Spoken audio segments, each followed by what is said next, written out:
geodesia.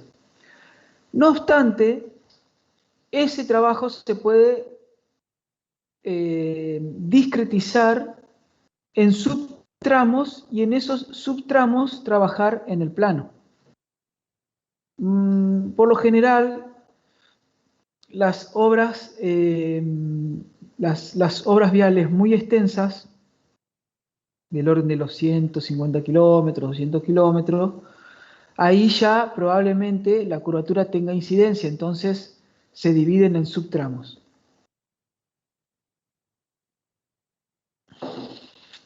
Bien, para distancias y elevaciones se emplean unidades de longitud y para las direcciones se emplean unidades de arco, lo que les acabo de decir. Si nosotros vamos a determinar la posición de un punto con dos distancias y una elevación, tenemos 3 medidas de distancia. Y si es una distancia, una dirección y una elevación, tenemos 2 distancias y un ángulo.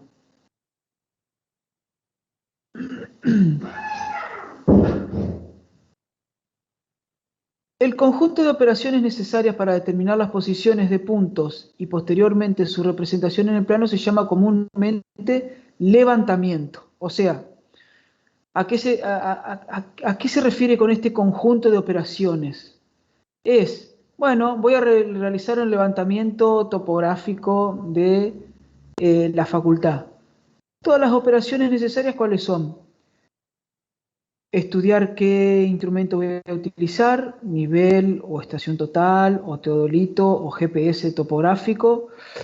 Voy a colocar el trípode, voy a determinar un sistema de ejes, voy a determinar una poligonal abierta o una poligonal cerrada, voy a comenzar a medir y todo ese conjunto de operaciones es el levantamiento, ¿sí? La topografía comprende la topometría, que es el estudio de los sistemas y procedimientos de medición terrestre. Topometría es el estudio de los sistemas y procedimientos, ¿sí? Parte instrumental. Topología estudia la conformación y características del suelo, o sea, forma de la tierra. Y bueno, ¿y cómo vamos a interpretar los signos topográficos? Eso es la topología. Topometría, instrumentos. Topología, superficie, terreno, manera de representar, ¿sí? Por ejemplo, para los pliegos para los pliegos de contratación de servicio de topografía, siempre se le da a la persona que va a hacer el levantamiento, se le da un glosario de símbolos. Cómo se simboliza un árbol, cómo se simboliza una farola, cómo se simboliza una tranquera, cómo se simboliza cuando hay una aguada, cómo se simboliza todo. Eso tiene un glosario. Bien. A su vez, las operaciones topográficas se dividen en 2 grandes grupos. Y esto tiene que ver con lo siguiente. Medir en el plano o medir en altura. No hay otra. Primero medimos en el plano, después medimos en altura. O hoy en día existen instrumentos que hacen las 2 mediciones planares y al mismo tiempo la medición en altura, como son las estaciones totales electrónicas, como son los niveles, GPS topográfico. Eso miden las 3 cosas al mismo tiempo. Bien, planimetría. Es la parte de la topografía que estudia los métodos y procedimientos que servirán para conseguir la representación sobre un plano de los detalles del terreno. O sea, es todas las medidas en el plano, medidas horizontales. Yo no voy a medir, por ejemplo, si tengo que medir la barranca del Paraná, voy a medir las distancias en el plano. Por ejemplo, la parte más arriba, qué distancia hay horizontalmente hasta la costa. Luego mediré la altura que hay entre una cosa y la otra. ¿Me explico? Entonces, la planimetría son todas medidas horizontales. Altimetría es la parte de la topografía que estudia métodos y procedimientos que servirán para conseguir la representación de los relieves del terreno. Son medidas verticales. ¿Ok?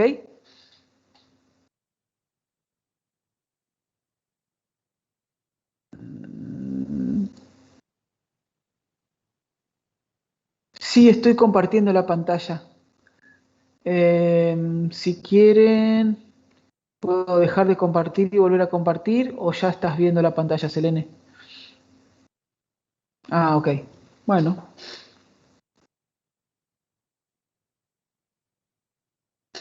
Bien. La teoría de la topografía se basa esencialmente en la geometría plana y del espacio, trigonometría y matemáticas en general. A ver, esto es trigonometría. No hay vuelta con la topografía. Por ahí pueden llegar a embarullarse un poco con el tema de los sistemas de proyección y la mar en coche de eso, que por ahí aparecen unas fórmulas complicadas para transformar un sistema en otro, de unidades UTM a unidades coplanares y todo eso, pero acá es lo que va a tocar trabajar a ustedes es no salen de mediciones planas y de trigonometría, ¿sí? Bien, precisión. Eh, Hay imperfecciones en los aparatos y en el manejo de los mismos. Por tanto, ninguna medida es exacta en la topografía y es por eso que la naturaleza y magnitud de los errores deben ser comprendidas para obtener buenos resultados. Las equivocaciones son producidas por falta de cuidado, distracción o falta de conocimiento. En la precisión de las medidas deben hacerse tan aproximadas como sea necesario. Bien, comprobaciones. Siempre se debe comprobar las medidas y los cálculos ejecutados. Estos descubren errores y equivocaciones y determinan el grado de precisión obtenida. O sea, una vez que yo mido todo, me voy, tengo todas las mediciones hechas y luego en el gabinete, en el estudio, en la oficina, tengo que hacer la comprobación de todo lo que hice. Y hay operaciones que se hacen en el campo. ¿Por qué? Porque vos estás midiendo ahí lo más lindo, terminaste de medir y podés en algunos casos hacer comprobaciones rápidas para poder levantar los instrumentos e irte del campo tranquilo de que lo que mediste está ok, ¿sí? Profesor, Sí, le hago una consulta, yo entré un poquito tarde, no sé si usted dijo algo al empezar la clase, pero nosotros ya habíamos charlado de esto de la unidad uno, por si acaso. sí, lo que pasa que lo vimos al principio de año, ¿viste? Y como ahora vamos a trabajar un poquito más, con más, ¿cómo se dice? Periodicidad, quería arrancar de nuevo de cero y fijar esto, y bueno, ya arrancar con la teoría de lleno, ¿sí? Ah, ok, ok, está bien. Igual vamos a ver algunas cosas de teoría hoy, y vamos a recordar un poquito lo que es nivelación geométrica, porque tienen eso con Manuel. Este, eh, o sea que hoy no es que vamos a hacer todo teoría de una. Vamos a repasar un poquito la parte de nivelación geométrica. Bueno, notas de campo. Siempre deben tenerse libretas especiales de registro, ¿sí? Y con toda claridad para no tener que pasarlas posteriormente, es decir, se toman en limpio. Deben incluirse la mayor cantidad de datos complementarios posible para evitar malas interpretaciones, ya que es muy común que los dibujos los hagan diferentes personas encargadas del trabajo de campo. Esto suele ocurrir de que por ahí uno anota con mala letra o no tiene el espacio suficiente para hacer las aclaraciones pertinentes cuando se está haciendo un levantamiento y luego cuando vas a la oficina El que toma el trabajo que vos hiciste en campo no entiende nada, o que a mí me ha pasado muy seguido, cuando tenés que pasar los datos a manera digital, no te entendés la letra. Yo tengo, viste, una letra un poco complicada y había veces que tenía dudas sobre qué número había anotado. Pero bueno, por eso nosotros hacemos hincapié mucho en que las tareas de campo son muy importantes hacerlas de manera consciente, prolija, sistemática y ordenada. Bien, ¿qué es la geodesia? Es la encargada de medir grandes extensiones de superficie terrestre, teniendo en cuenta su verdadera curvatura.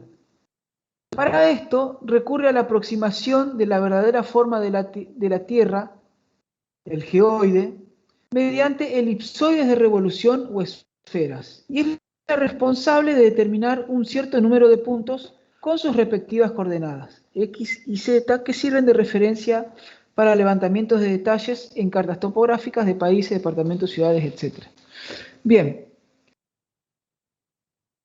fíjense cuál es el concepto fundamental que tienen la topografía y la geodesia. Este ángulo alfa es distinto del ángulo beta.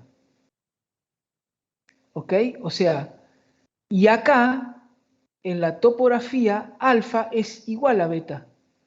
¿Sí? ¿Por qué? Porque hay una relación lineal entre el punto A0 y B0 al ser un plano lo que nosotros tenemos de referencia. ¿Se entiende?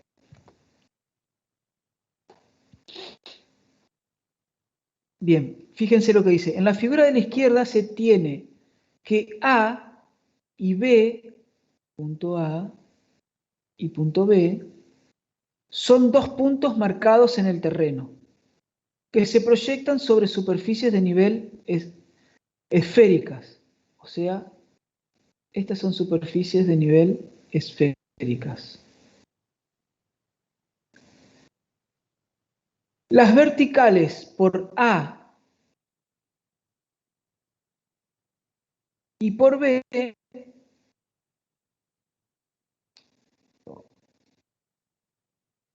convergen hacia el mismo centro C de la esfera. ¿Sí? Puede verse que la distancia del arco A0, B0, A0, B0, es menor que los arcos A', B', perdón, A'B. O sea, este arco es más chico que este. Eso no ocurre en el caso de la topografía. ¿Ok? Es todo paralelo, hay relaciones lineales entre una cosa y la otra.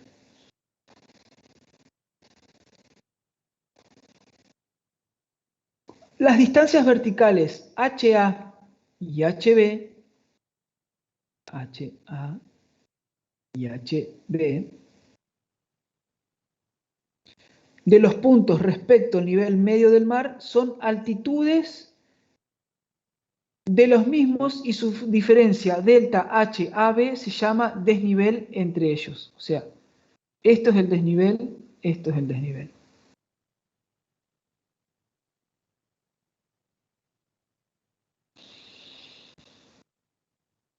Bien. Las mediciones en los puntos A y B proporcionan solo el desnivel entre los mismos. Para determinar su altitud es necesario relevar puntos a partir del mar, refiriéndonos a un horizonte de origen que es el nivel medio del mar. Son objeto de mediciones de los puntos A y B, además de la distancia y desnivel relativo. Las distancias cenitales son los ángulos que forman entre la vertical y la dirección entre los puntos, o sea, esto, cenital. Y los ángulos de altura, delta y beta, alfa, alfa y beta, perdón, son los ángulos que forman entre la horizontal, perpendicular a la vertical del lugar. O sea, nosotros tenemos la vertical del lugar y el ángulo que forma la horizontal.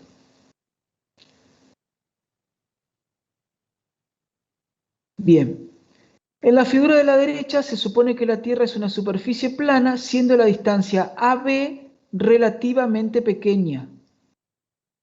La distancia AB relativamente pequeña. La proyección se hace sobre un plano horizontal en lugar de una esfera. Las direcciones de las verticales, como la de las horizontales, por los respectivos puntos son paralelas entre sí. O sea, las direcciones verticales son paralelas entre sí, la del A y la del B, y las distancias verticales y horizontales son perpendiculares. ¿Sí? Eso está claro. Las alturas HA y HB no influyen en la determinación de la distancia del delta de AB.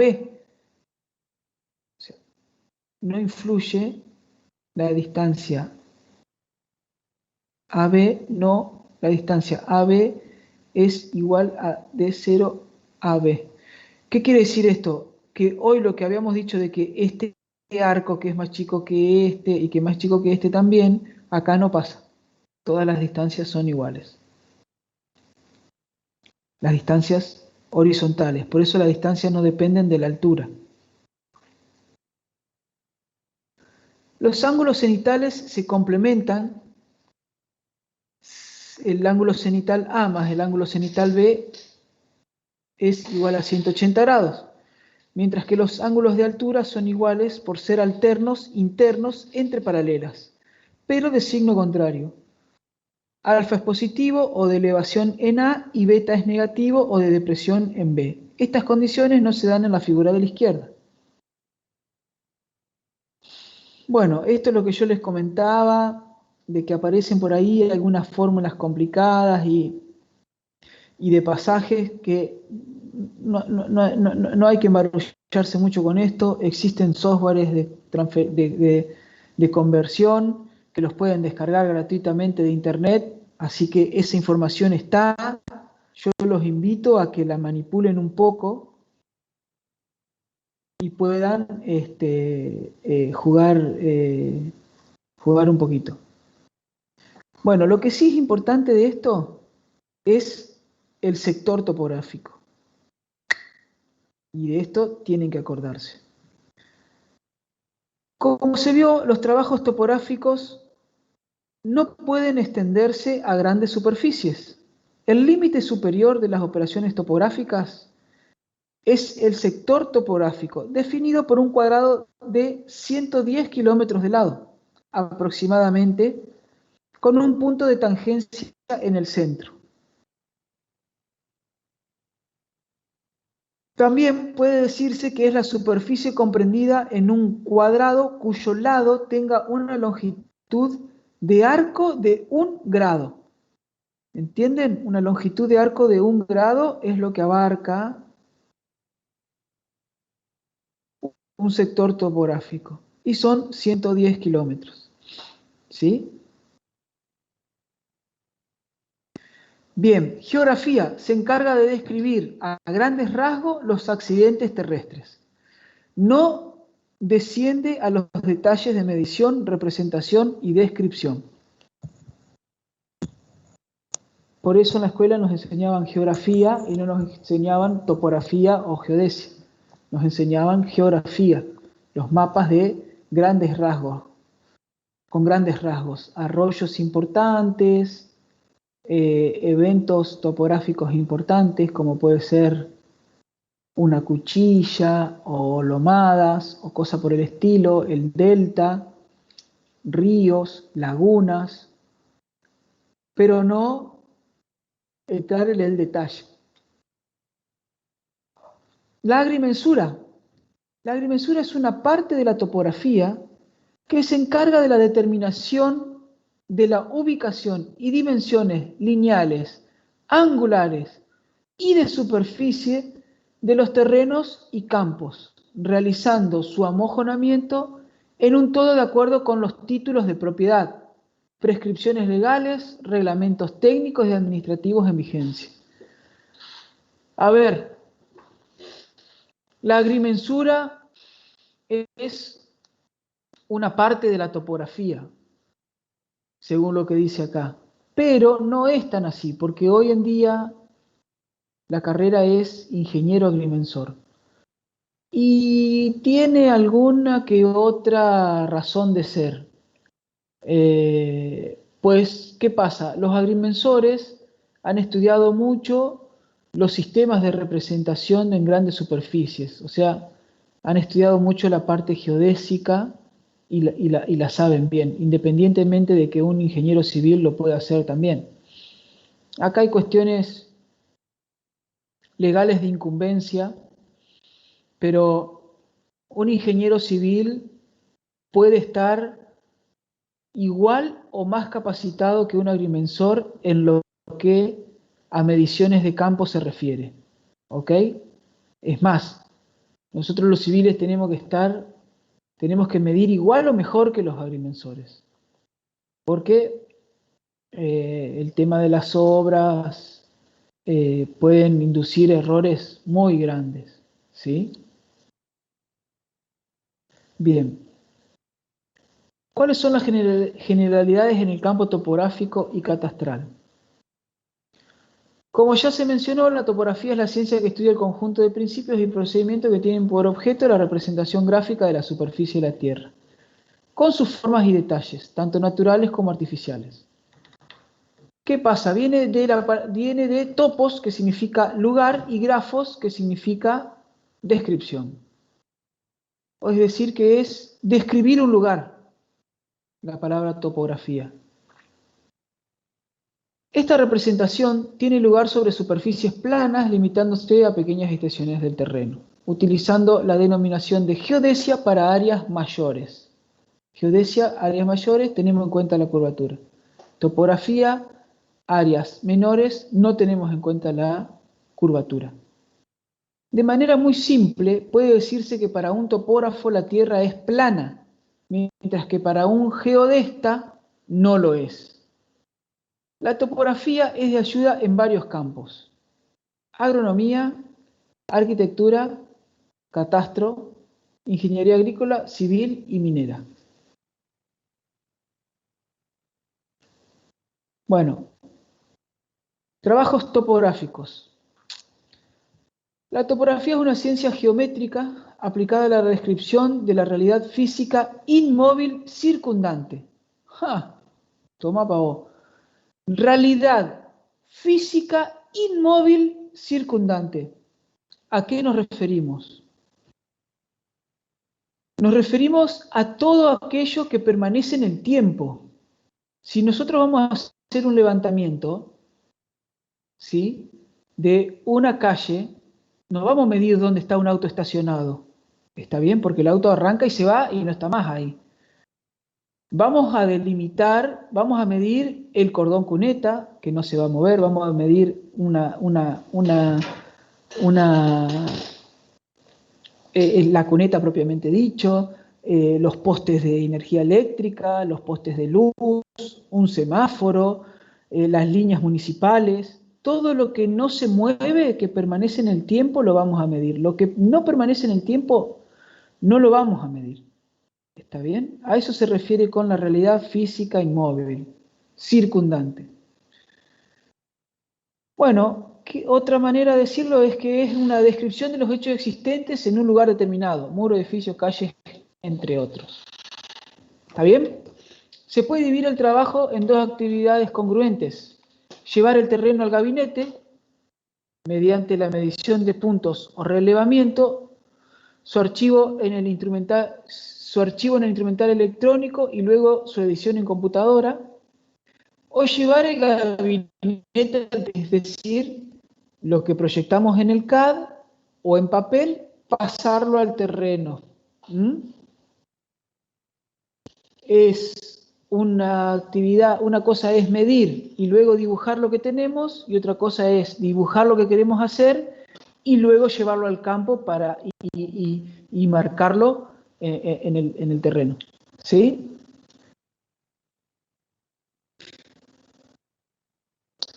Bueno, los puntos relevados o replanteados tienen un valor tridimensional, como dijimos al principio. Se definen por los tres elementos, norte, este, z, x y z, norte, este, oeste, x y z, o norte, oeste, z, como ustedes quieran llamar, a las tres dimensiones. Es decir, se determina la ubicación de cada punto en el plano horizontal y en altura.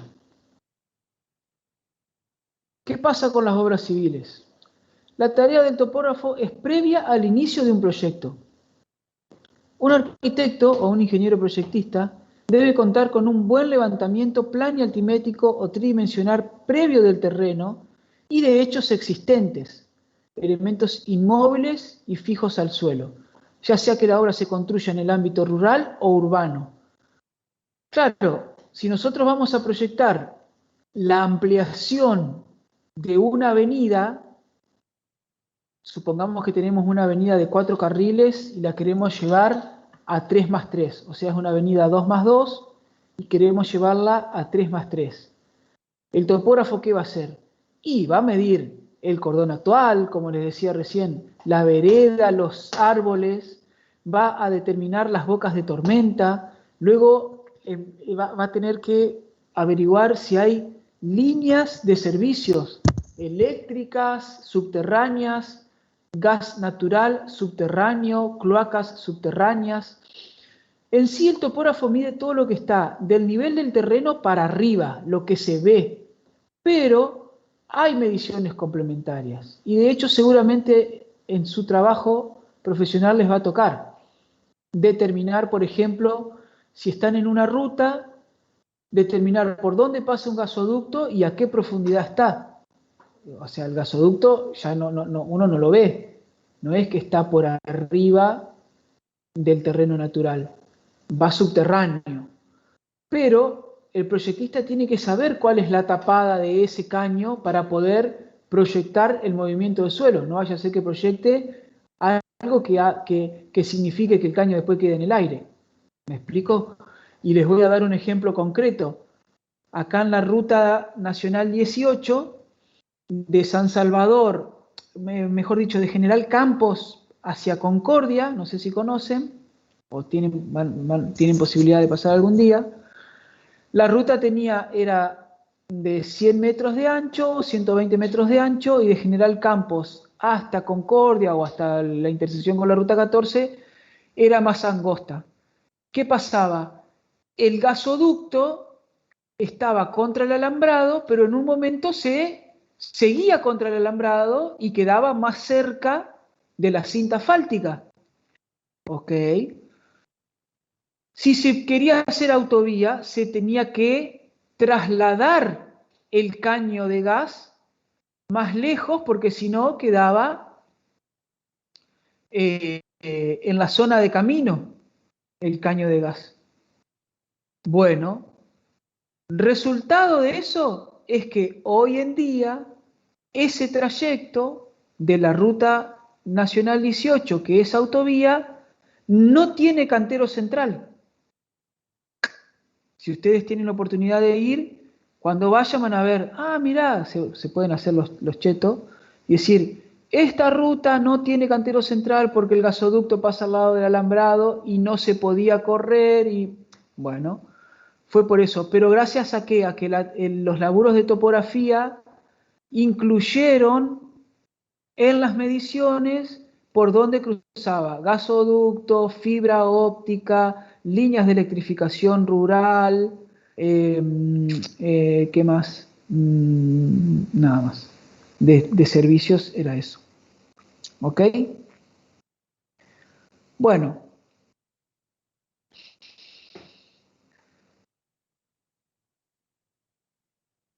Mediciones. En la topografía se utilizan elementos como cinta, podómetro, escuadra de agrimensor o también a pasos.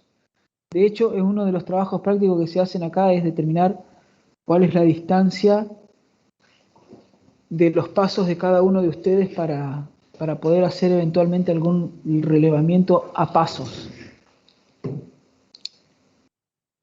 En topografía clásica, para dar coordenadas a un punto, se utiliza directamente un sistema cartesiano tridimensional. No se utiliza directamente un sistema cartesiano, sino que se utiliza un sistema de coordenadas esféricas que posteriormente nos permiten obtener coordenadas cartesianas. Para ello necesitamos conocer los ángulos y una distancia. Existen diversos instrumentos que pueden medir ángulos, como la estación total y los teodolitos.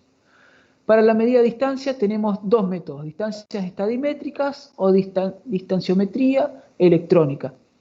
Siendo más preciso, la distanciometría electrónica. Para el primer caso utilizaremos un taquímetro y para el segundo una estación total. Distancias estadimétricas es lo que llamamos taquimetría. En la actualidad se combina el uso del GPS con la estación total. Y acá les quiero hacer una aclaración, y es que cada instrumento tiene su óptimo de aplicación, ¿sí? El GPS topográfico ha desplazado muchísimo la estación total, pero hay ocasiones en que el GPS no lo podemos utilizar, como por ejemplo medir dentro de un túnel. Podemos hacer la topografía del túnel subfluvial, con un GPS topográfico no podemos, porque abajo el agua no toma señal. Bueno, ahí que se utiliza nivel óptico y estación total. Apago un momentito el micrófono que voy a responder un mensaje.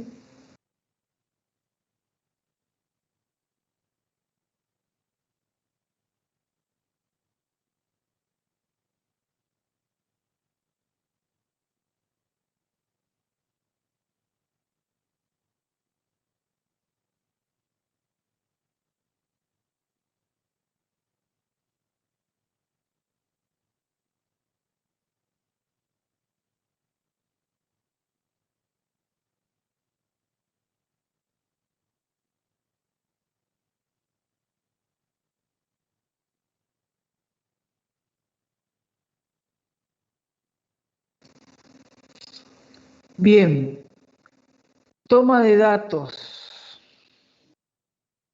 La toma de datos es lo que nosotros llamamos un relevamiento, ¿sí?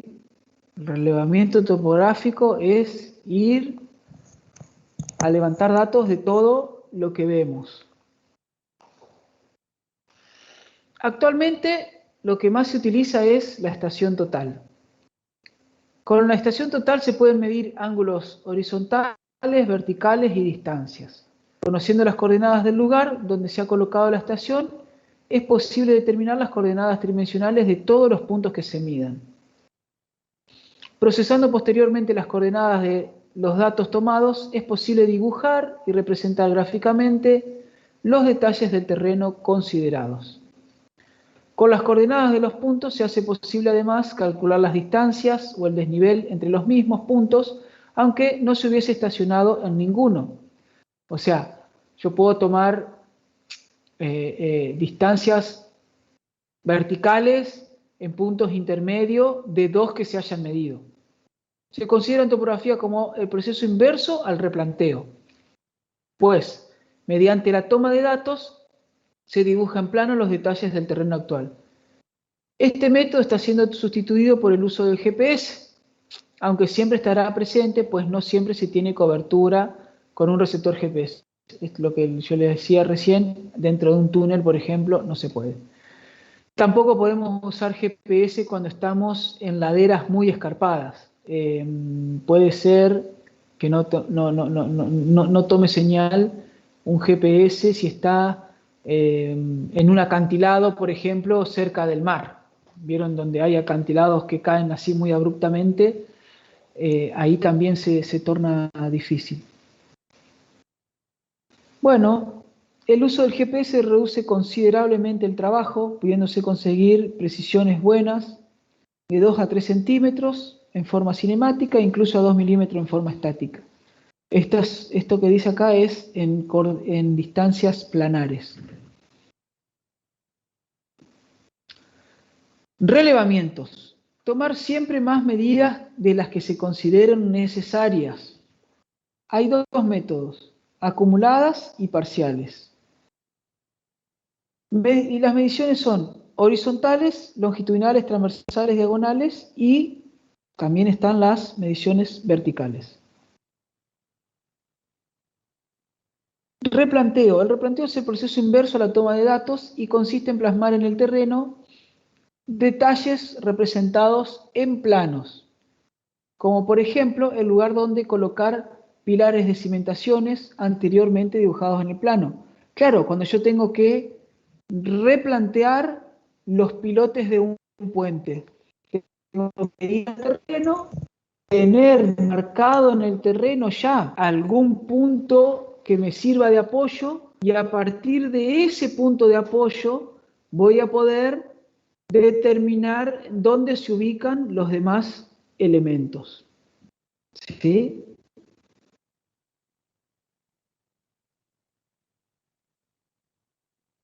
El replanteo es, la parte más es una de las partes más importantes eh, de la topografía.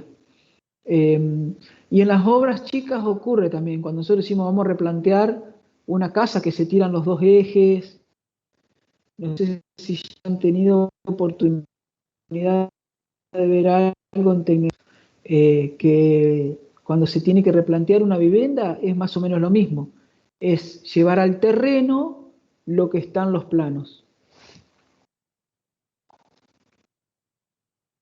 Ejes de replanteo. Los ejes que se necesitan para realizar los replanteos son eje horizontal, eje vertical, eje de cotas y eje de rotación.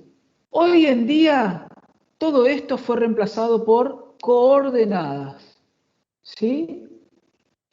Se utilizan coordenadas X y Z para replantear. Bueno, vamos a hacer un pequeñísimo descanso, que voy a preparar el mate y volvemos, pero muy cortito, ¿eh?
Seguimos, chicos.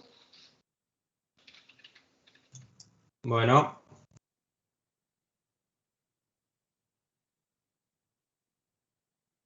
¿Se hicieron el mate ustedes? O ya estamos en el matecito. y sí, para hacer compañía, más vale. Está bien, está bien. Un cafecito. Bien ahí. Bueno,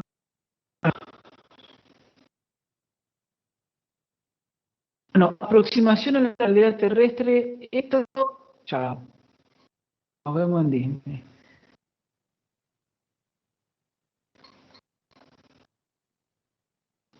Se me interesa esto.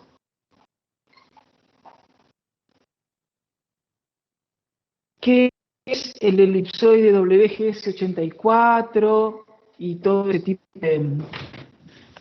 de definiciones? Creo que la pantalla le quedó que ven la configuración del sonido.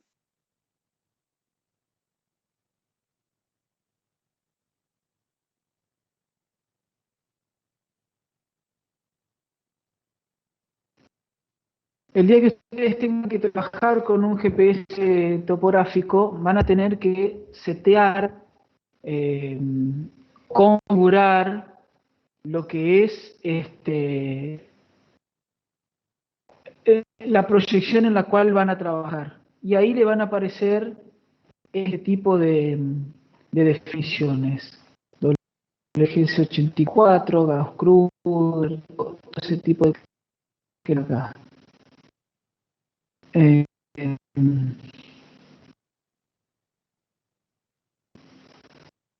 sí. El sistema de posicionamiento global utiliza un episodio llamado World Geodetic System 1084 y la forma olvidada es WGS84. El elipsoide se utiliza como un estándar mundial y fue calculado a partir de la figura de gravedad de la Tierra, obtenida por los satélites. Tiene un semieje mayor y un aplastamiento. En la Argentina, el sistema de referencia utilizado tradicionalmente en la cartografía del Instituto Geográfico Militar es Campo Inchauspe 69. En el elipsoide de Profe, referencia es el de... ¿Sí? estamos viendo el administrador de sonido, o sea, no quedó la pantalla del PDF. Ah, bueno, voy a dejar de compartir y voy a poner de nuevo. A ver, voy a ver si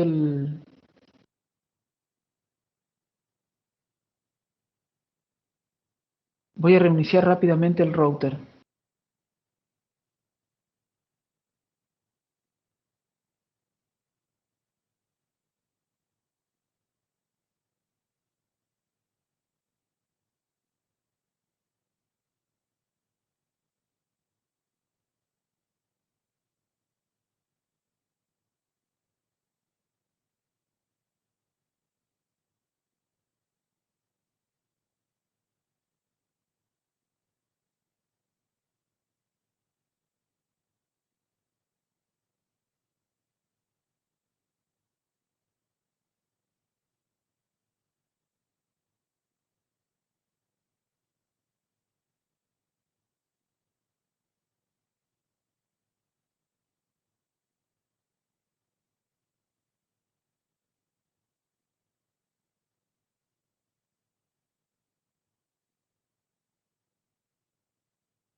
A ver.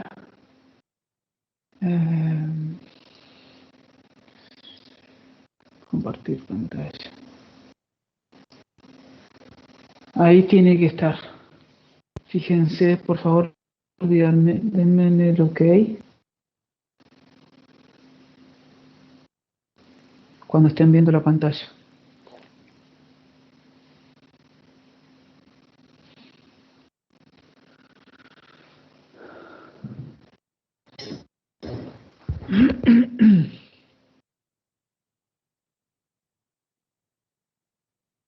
¿Ya les apareció? Sí, profe, apareció. Bien, ok. Bueno, habíamos dicho que el sistema de referencia que utilizaba tradicionalmente la cartografía del Instituto Geográfico Militar era Campo y Chauspe 69.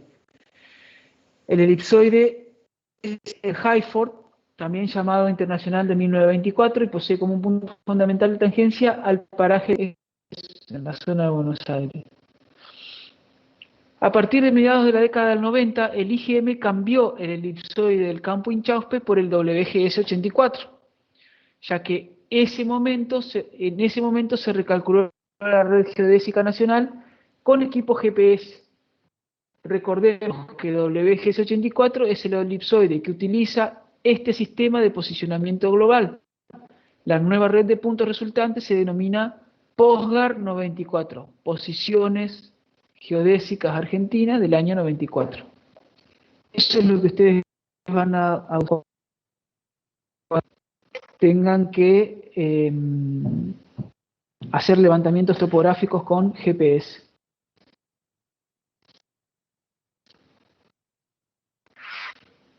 Bueno, representación del terreno. Ideas generales sobre levantamientos topográficos.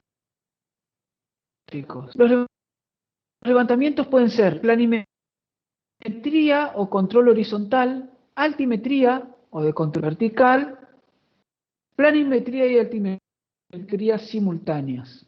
Los levantamientos tienen por objeto la toma de datos en el terreno para poder confeccionar perfiles que representen su forma y dimensiones de la manera más aproximada posible a la realidad.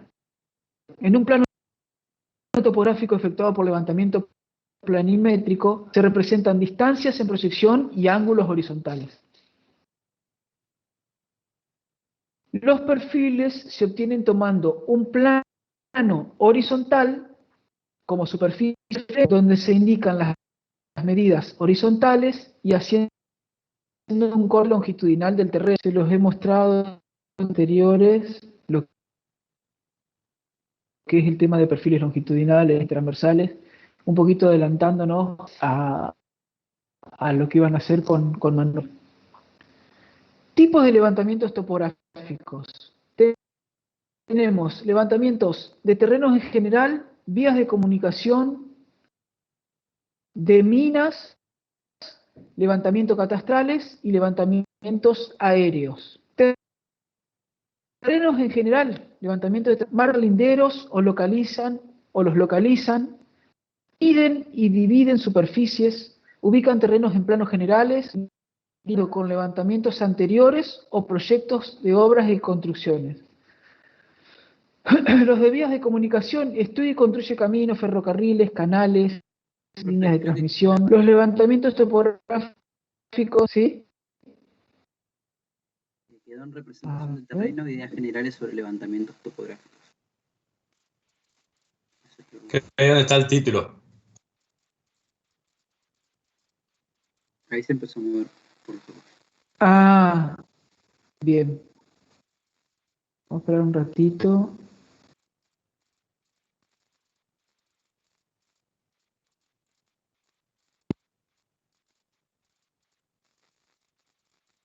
Bueno.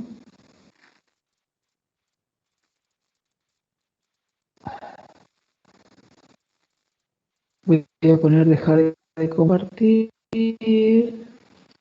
Y voy a poner compartir.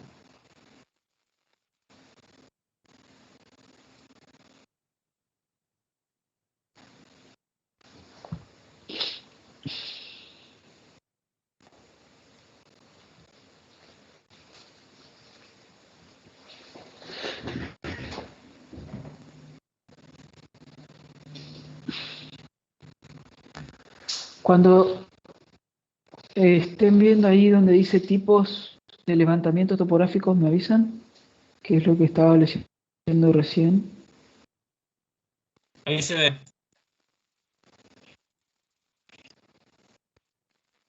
Bueno,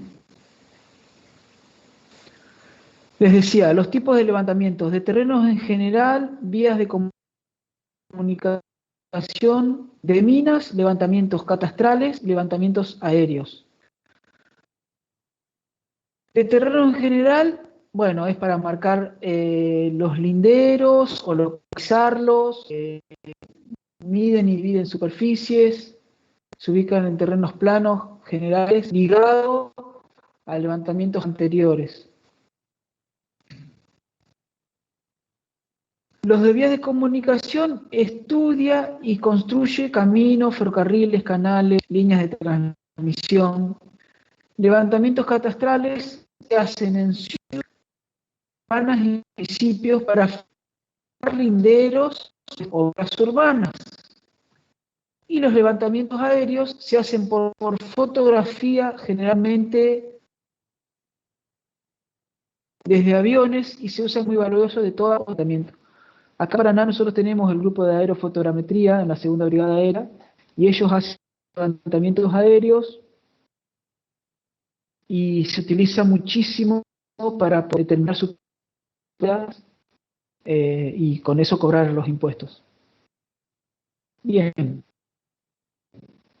Puntos topográficos. Un punto topográfico es una intersección con la superficie terrestre, señal natural o artificial. Sirven de referencia para los levantamientos y se pueden clasificar según el tiempo de permanencia en el lugar. Puntos instantáneos, momentáneos o auxiliares duran el tiempo necesario para efectuar un trabajo. O sea, es una marca que nosotros dejamos para poder medir otra cosa o para poder determinar una alineación o cosa por el estilo. Bueno, se utilizan estacas, fichas, jalones. Puntos semipermanentes.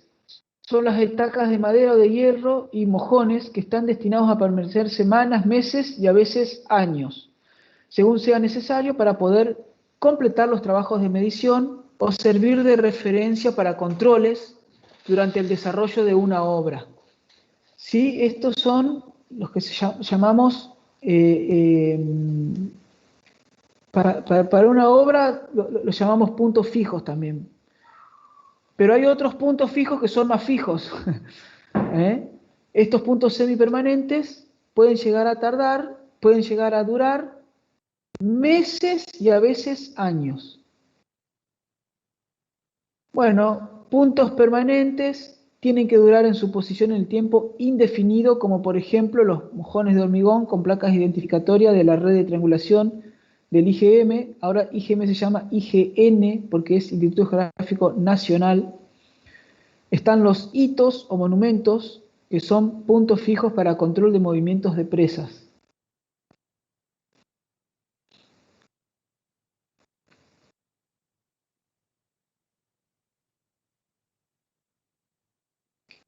Para esos puntos topográficos, por lo general es necesario la señal, estaca, mojón o punto permanente respecto de accidentes del terreno que permiten posteriormente su fácil ubicación.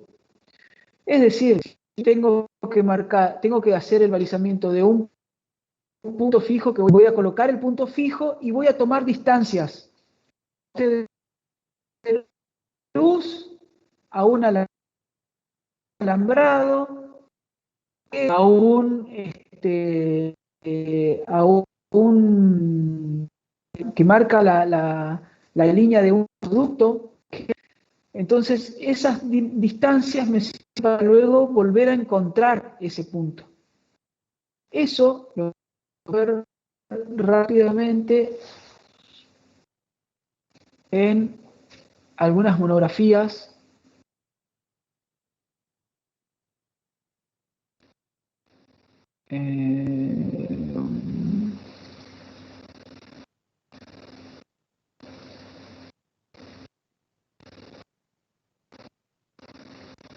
Esto, por ejemplo, es una monografía de un punto fijo que está ubicado acá en la zona de Rosario. Fíjense cómo es la monografía. Te da la ubicación en grados de latitud, cómo es la accesibilidad a necesitar para llegar. Hay combustible en San Nicolás, hay alojamiento en San Nicolás y hay energía eléctrica en San Nicolás. Esto acá, como es una zona densamente poblada, ¿se sigue viendo el PDF? No, ahí justo cambió. Ah, bien. Bueno, les mostraba la monografía de este punto fijo. Es el punto fijo 1 de la línea de nivelación N396. Les mostraba, les da las coordenadas en latitud y longitud, un plano de ubicación, donde pueden ver que acá está la Ruta Nacional 34, es la zona de Granadero Baigorria, accesibilidad, o sea, acá que, como les decía, una zona muy poblada, esto de la accesibilidad poco importa, pero por ahí te toca laburar en Santiago del Estero, Formosa, donde hay lugares donde en 150 kilómetros probablemente no tengas ni un pueblo, bueno, entonces esto sí ya empieza a tomar valor. ¿Cómo es el itinerario para llegar? Bueno, partís de la circunvalación 25 de mayo y la autopista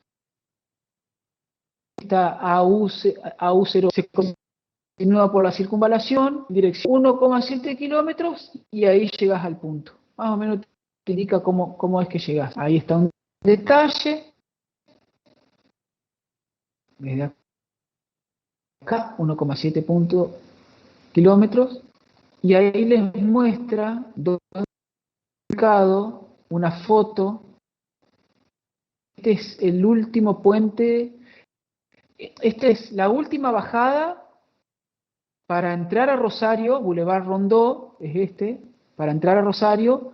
Si no bajas en esto, ya acá tenés que pasar el puente sí o sí. Y ahí les muestro dónde el punto. Acá está, para allá, de izquierda a derecha te vas a Victoria, de derecha a izquierda es la circunvalación de Rosario. Si esto va Rondó, ahí en Rosario, y ahí está ubicadito. Entonces, esta monografía uno puede ir y ubicarlo en Mojoncito, y ahí está. Hay otras más viejas, no, a ver si acá, no, esta es nueva. No.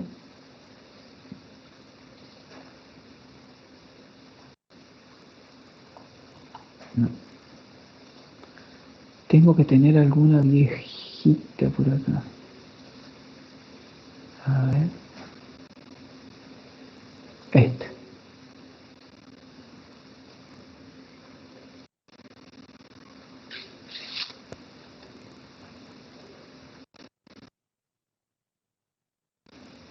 Si ven ahí ya la imagen.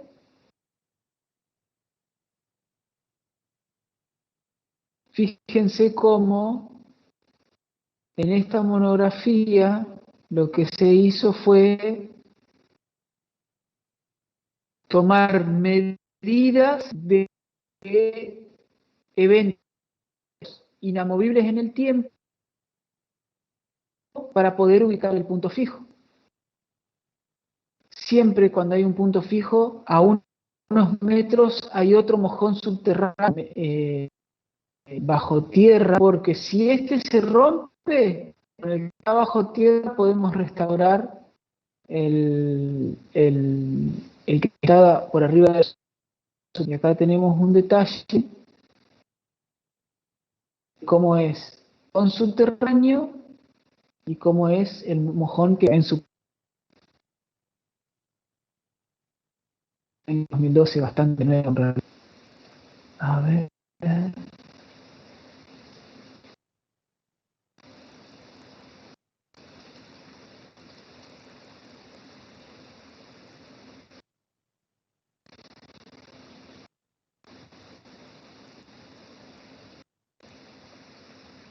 Bueno, acá tienen una monografía.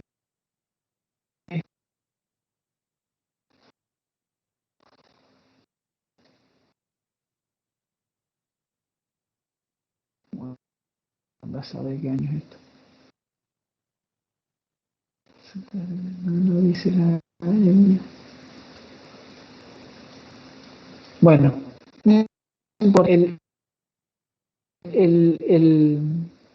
esto es una monografía vieja de un punto fijo, el número 49, de la línea N55. Esto es Santa Fe, San Javier. Fíjense, en esa época todavía se escribía a máquina de escribir.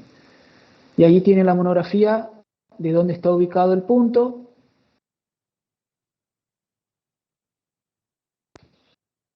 Eso se descarga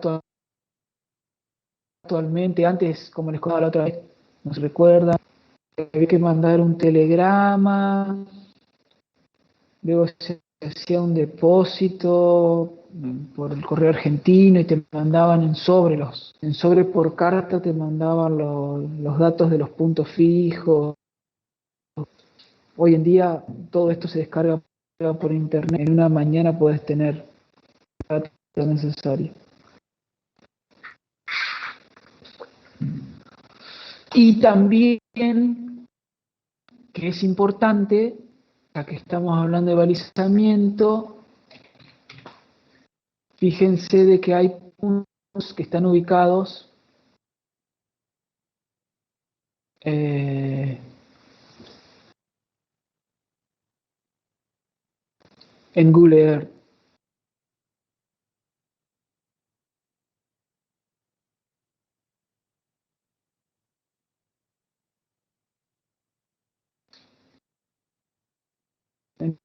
Entonces, toca hacer un trabajito acá. Café, abre el Google Earth, o sea, se bajan el KML o KMZ y van viendo si están más o menos cerca o no, tienen que trabajar.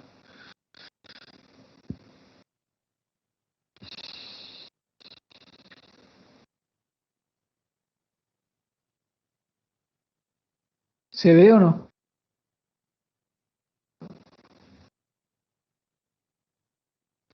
Muy bien.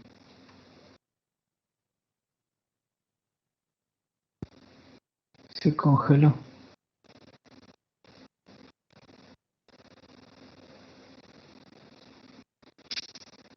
¿Viendo Google Earth ahora?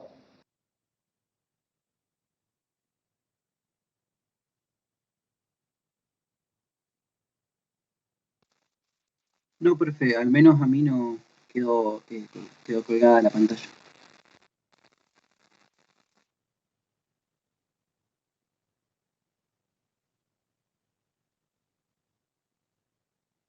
¿Estás viendo Google Earth?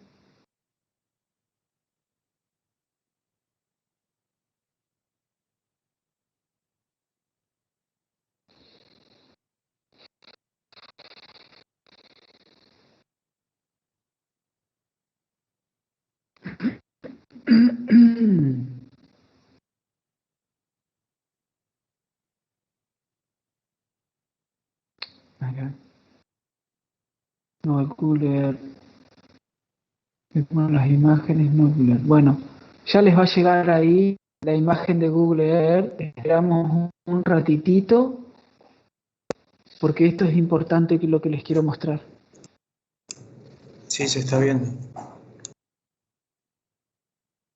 Bien, vamos a esperar un ratitito, porque algunos chicos todavía no.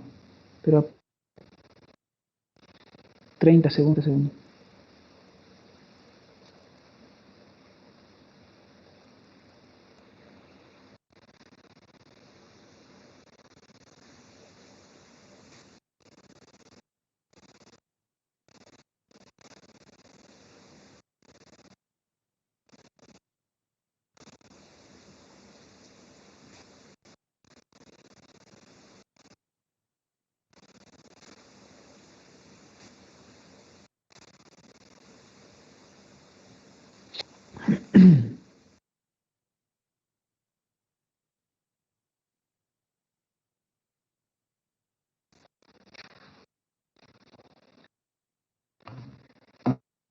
Bueno, como les comentaba,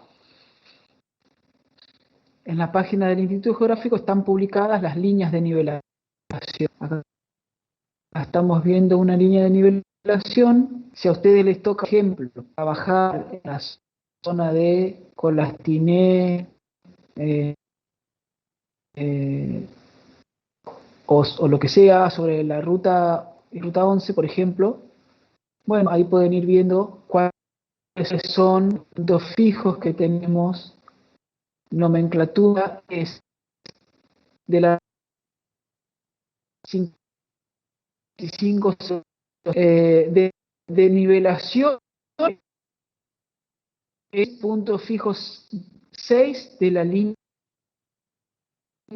NC. Esta fue en agosto de 2013. Cota, sí. ¿Qué significa esto? Que tiene cota altimétrica. Hay algunos puntos que no tienen la cota altimétrica medida, ¿sí?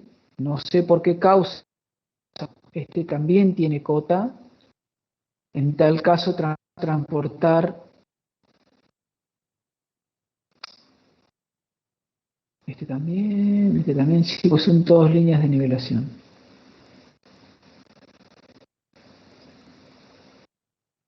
A ver este punto.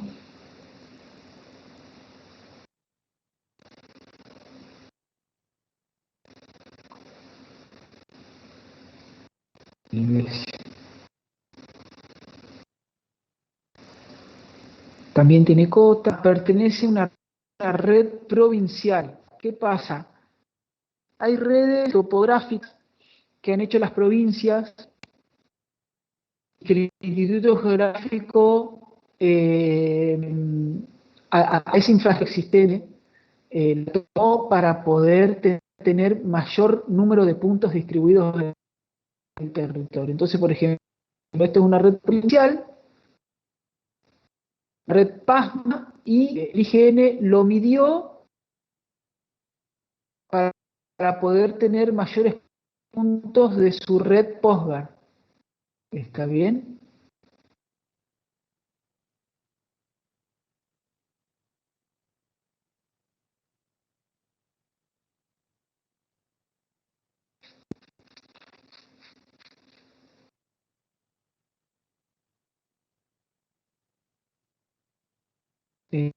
Creo que se me cortó el Skype. ¿Me escuchan o no?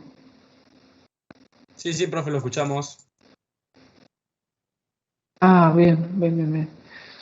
Bueno, de todo este cuento que les hice de las monografías y de cómo encontrar puntos en Google Earth es por el tema de balizamiento de un punto topográfico.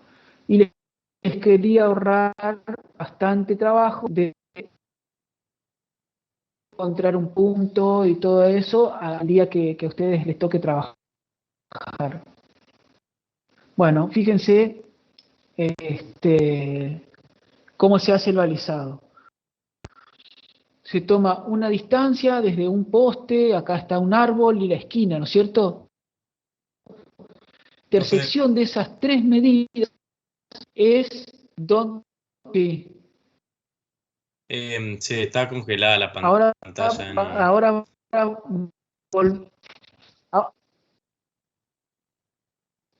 Ahora volvimos al apunte. Voy a esperar unos segunditos hasta que se puedan ver ustedes la pantalla del apunte. Profe, ¿Sí? nosotros del Google Earth no llegamos a ver casi nada, se quedó congelada. No sé si no será mejor hacerlo por Zoom, si no en la Un reunión. dibujito donde aparece un árbol, ¿Cómo? Que nosotros del Google No Earth vieron nada no de vemos Google Earth, nada. pero que... Y tampoco su voz se escucha bien, se escucha ¿no bastante alcanzaron a cortado. ver? Oh, qué raro, che.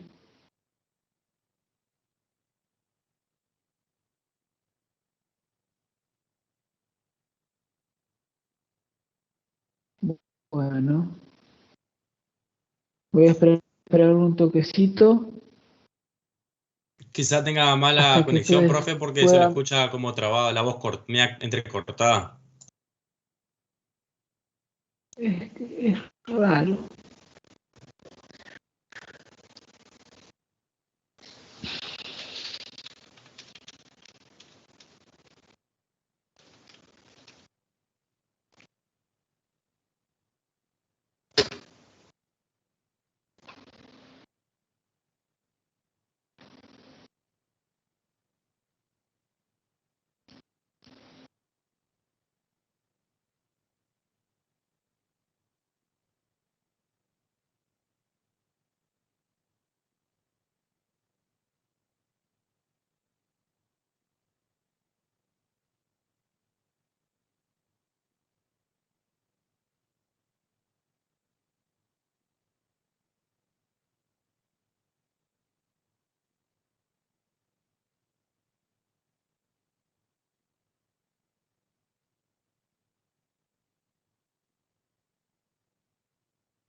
Che, ¿a todos le anda mal el Skype por las dudas? Como para sugerirle al profe que usemos otra plataforma tipo Zoom. Sí, para mí tiene la conexión media baja de datos de subida porque se le escucha entrecortado.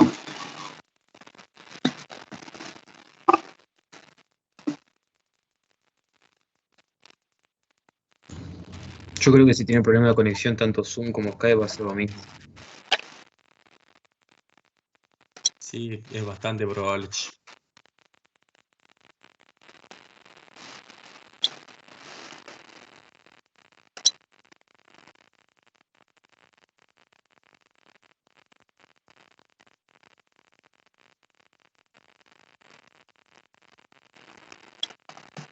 Hasta las 5 era, ¿no?